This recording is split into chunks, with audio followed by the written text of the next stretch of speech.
दोस्तों सभी को नमस्कार, राधे राधे, प्रणाम। दोस्तों कई दिनों से या एक दो दिन से अपने क्लासेस नहीं लग रही है, एक दो दिन मिस हो गया था बीच में, इसके लिए मैं आप सभी का क्षमा प्रार्थी हूं। अब से अपना कंटिन्यू रहेगा। तो आज हमारा टॉपिक रहेगा मौसम विज्ञान का 5वां, जिसमें हम पढ़ेंगे वर्षण। ठीक है, क्या वर्षण या प्रिसिपिटेशन, क्या होता है वर्षण, क्या इसके प्रकार होते हैं, इन सब के बारे में अध्ययन करेंगे। सबसे पहले देखेंगे परिभाषा, वर्षण की परिभाषा क्या होता है, इसकी परिभाषा या वर्षण देखिए तो सुनिए। पृथ्वी पर जल का किसी भी रूप में पहुंचना, यानी कि बादलों से जल का किसी भी रूप में पृथ्वी पर पहुंचना क्या कहलाता है, वर्षण।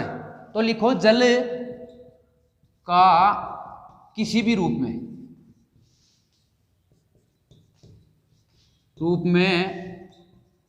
पृथ्वी पर पहुंचना, वर्षण किसी भी रूप में हो सकता है, यानी कि पृथ्वी पर वर्षा के रूप में हो सकता है वर्षण। देखो वर्षण और वर्षा में अंतर है, बताऊंगा, सुनिए पहले वर्षण के बारे में। देखिए कि पृथ्वी पर किसी भी रूप में जल का पहुंचना, चाहे वो ओलों के रूप में हो सकता है, चाहे वर्षा के रूप में हो सकता है, चाहे वह ड्रिजल के रूप में हो सकता है, चाहे स्नो बर्फ कोहरे और धुंध किसी भी रूप में हो सकता है, चाहे वह ओस के रूप में हो सकता है, किसी भी रूप में पृथ्वी पर पहुंचना वर्षण कहलाता है मेरे दोस्तों। अब देखते हैं आगे कि वर्षण के प्रकार। ठीक है, वर्षण के प्रकार, ठीक है, वर्षण के प्रकार में आएगा एक तो वर्षा, एक है ड्रिजल, ड्रिजल यानी कि बौछार, एक है अपने ओले, एक है अपने स्नो, ओस, कोहरा, धुंध। एक वर्षण के ही प्रकार है मेरे दोस्तों, यानी कि पृथ्वी पर जल का किसी भी रूप में पहुंच रहे हैं, वर्षा के रूप में हो सकता है, ड्रिजल के रूप में, ओले, स्नो, ओस, कोहरा और धुंध किसी भी रूप में हो सकता है मेरे दोस्तों। सबसे पहले देखते हैं वर्षा। अगर मतलब जल की बूंदों का आकार 0.5 से 4 mm के मध्य हो तो वह वर्षा कहलाएगी, 0.5 से 4 mm के मध्य हो। अगर जो पृथ्वी पर आने वाला जल है उनकी बूंदों का आकार 0.5 से 4 mm के मध्य हो तो वह वर्षा कहलाएगी, अन्यथा नहीं कहलाएगी। अब है बौछार। अगर वर्षा की बूंदों या जल की बूंदों का आकार 0.5 mm से कम हो तो वह ड्रिजल या बौछार कहलाएगी मेरे दोस्तों। अब है ओले। अगर जो जल की बूंदे हैं या वर्षण में जो बूंदों का आकार है वह 4 से 6 mm, 4 से 6 mm से अधिक हो, 4 mm से या 6 mm से, 6 mm से अधिक हो तो वह ओले कहलाएंगे। अब है स्नो, बर्फ, ओस, कोहरा और धुंध। अब देखते हैं कि वायुमंडल में कोहरा और धुंध कैसे आती है। अगर वायुमंडल में नमी 75% से अधिक हो, 75% से अधिक क्या, RH यानी कि रिलेटिव ह्यूमिडिटी या आपेक्षिक आर्द्रता या जलवाष्प की मात्रा वायुमंडल में 75% से अधिक होती है तो कोहरा और धुंध आता है, जो कि वर्षण के ही प्रकार है मेरे दोस्तों। यानी कि वर्षण तो एक ब्रॉड टर्म हो गया, यानी कि एक लंबी टर्म हो गई, जबकि ये वर्षा, ड्रिजल ये शॉर्ट टर्म हो गई, यानी कि वर्षण के ही अंदर आते हैं ये सभी। कौन कौन से जो मैंने बताए ये वर्षण में ही आते हैं मेरे दोस्तों। ये हो गया आपके वर्षण और इनके प्रकार। अब है कि इंपॉर्टेंट क्वेश्चन बन रहा है, एक तो होता है वर्षा, वर्षा की बूंदों का आकार बड़ा होता है, एक फव्वारा की बूंदों का आकार। तो देखिए फव्वारा, फव्वारा की बूंदे या बूंदों का आकार तो वह होता है 0.5 mm से कम। देखिए एक तो होती है वर्षा जिनका 0.5 से 4 mm, जबकि फव्वारे की बूंदों का आकार होता है मेरे दोस्तों 0.5 mm से कम, क्योंकि फव्वारे में जो ऑटोमाइजेशन लगा हुआ था, आगे नोजल लगा हुआ होता है, उसे वह पानी को तोड़ के छोटी बूंदों में चेंज कर देता है, इसके कारण इसको 0.5 mm से कम होता है, जबकि वर्षा 0.5 से 4 mm के मध्य, और ड्रिजल बौछार 0.5 mm से कम, और ये ओलो का है ही, और ये बता ही दिया मैंने। ये हो गए दोस्तों वर्षण और वर्षण के प्रकार मेरे दोस्तों। अब आगे देखते हैं, अब आगे देखते हैं अपने बादल व इसके प्रकार।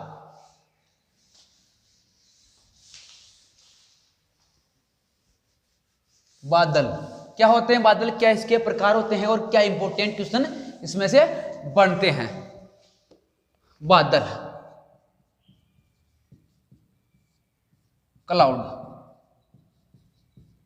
क्या होते हैं बादल? बादल एक संरचना नहीं होती कि जैसे उसमें पानी डला हुआ और बरसात हो रही है, ये कोई आंसर नहीं होता है बादल का। तो क्या होता है वास्तव में बादल? बादल जल और वायु का एक मिश्रण होता है। क्या हो? जल प्लस वायु दोनों का मिश्रण होता है। कौन? बादल। अब देखो जल कहां से आया? जल आता है वाष्पीकरण और वाष्पोत्सर्जन से। जैसे ये समुद्र है, यहां पे क्या है? एक समुद्र। तो समुद्र से वाष्पीकरण होके, क्या होके?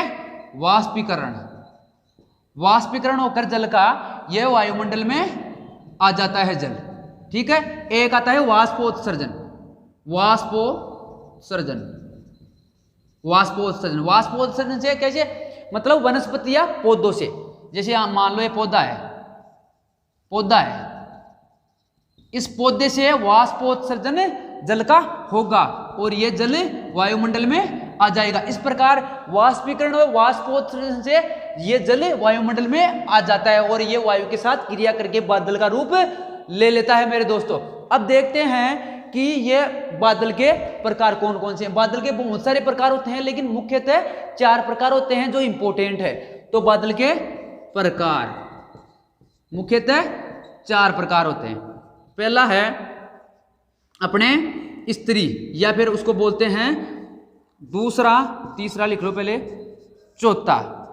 पहला है अपने, दूसरा लिखो कपासी, और पहले है स्त्री या बोलते हैं उसको साइरस, सीरस या तीतरपंखी,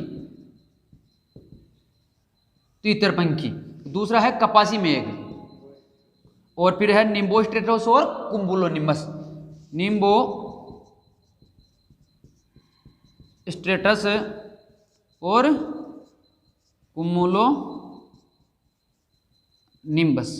ये हो गए 4 बादलों के मुख्य मुख्य प्रकार। साइरस बोल दो या सीरस बोल दो या तीतरपंखी बोल दो। दूसरा है अपने कपासी में एक, तीसरा निम्बो स्ट्रेटस और चौथा कुम्बुलो निम्बस है मेरे दोस्तों। पहला साइरस है। इंपॉर्टेंट क्वेश्चन इसमें यह बन रहा है कि सर्वाधिक ऊंचाई पे होते हैं। ये सर्वाधिक ऊंचाई पे, सर्वाधिक ऊंचाई पे होते हैं। कौन से बादल है?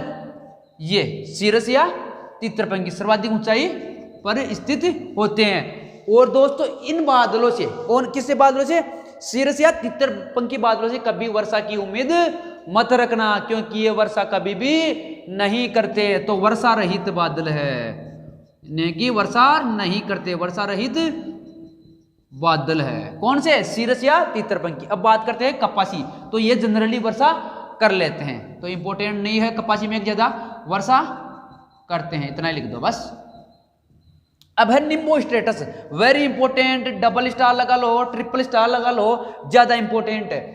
इसमें से क्वेश्चन ये पूछता है कि ऐसे कौन से बादल है जो लगातार वर्षा करते हैं। ये क्वेश्चन पीजी 2019 में पूछा हुआ है।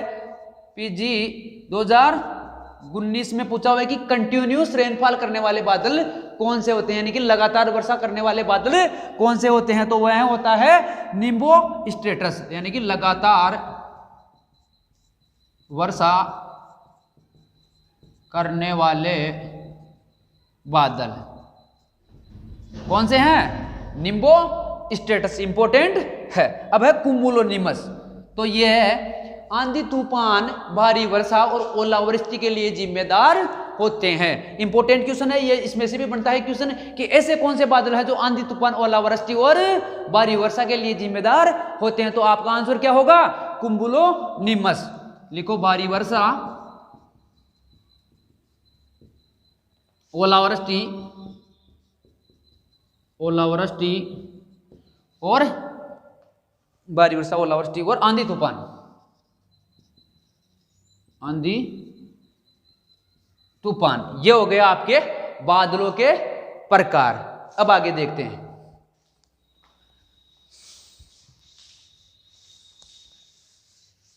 अब देखते हैं दोस्तों अपने मौसम विज्ञान की कुछ फिनोमेनन, यानी कि कुछ घटनाएं।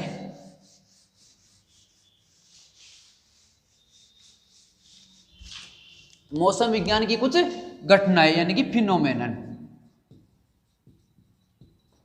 यानी कि घटनाएं। देखिए क्या होते हैं कठिनाई या फिनोमेन। देखिए इसमें होते हैं दोस्तों, पहला नंबर है कंटूर।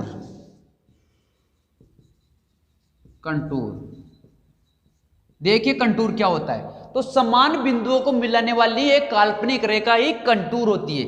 जैसे यहाँ पे एक बिंदु है और यहाँ पे भी एक बिंदु है, यानी कि समान ऊंचाई के बिंदुओं को, यानी कि जैसे 10 मीटर पे ये बिंदु है और 10 मीटर पे ही ये बिंदु है, तो समान ऊंचाई के ये बिंदु है, यानी कि दोनों समान ऊंचाई पे, इन बिंदुओं को मिलाने वाली काल्पनिक रेखा ही कंटूर कहलाती है।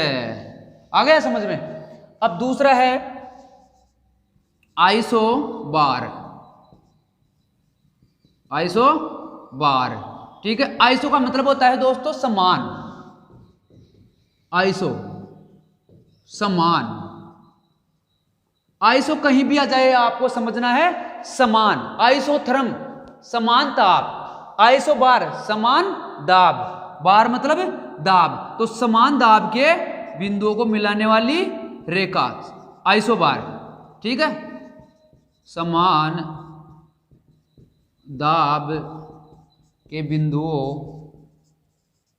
बिंदुओं को मिलाने वाली रेखा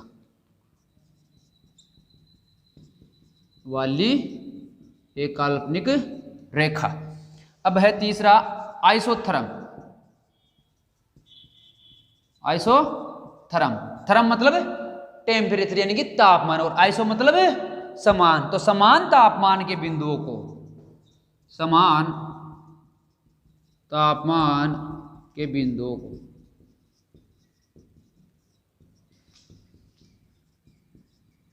मिलाने वाली रेखा, ये हो गया 30। अब है आइसोटेक। आइसोटेक तो ये होता है समान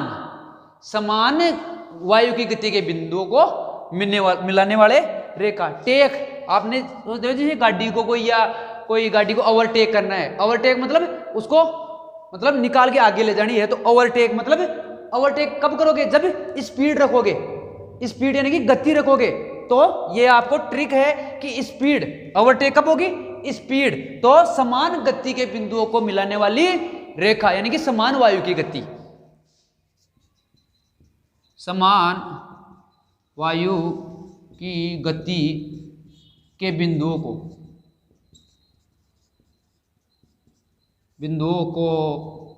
मिलाने वाली रेखा, ये हो गए 4। आगे देखते हैं आइसो हेलाइन और आइसो हेल्स, आगे वाला 5वां देखते हैं। 5वां है आइसो हेलाइन और 6ठा है आइसो हेल्स।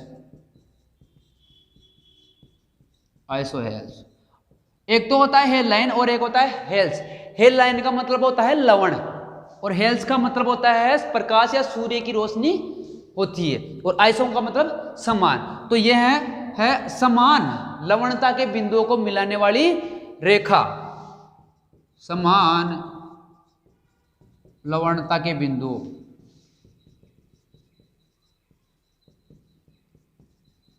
को मिलाने वाली रेखा। और आइसो हेल्स यानी कि समान सूर्य की या धूप की अवधि के घंटों को मिलाने वाली रेखा, समान सूर्य या रोशनी के बिंदु, समान सूर्य की रोशनी की मात्रा के बिंदुओं को मिलाने वाली रेखा। अब है आइसो हाइट। आइसो हाइट, देखो आइसो हाइट का मतलब होता है समान वर्षा की मात्रा के बिंदुओं को मिलाने वाली रेखा। अब याद कैसे करें, हाइट मतलब ऊंचाई, तो वर्षा ऊंचाई से तो आती है भाई, नीचे से थोड़ी आती है, साइड में से थोड़ी आती है। हाइट यानी ऊंचाई से तो आती है, तो हाइट को समझो आप वर्षा, तो समान वर्षा के बिंदुओं को मिलाने वाली रेखा, समान वर्षा की मात्रा के बिंदुओं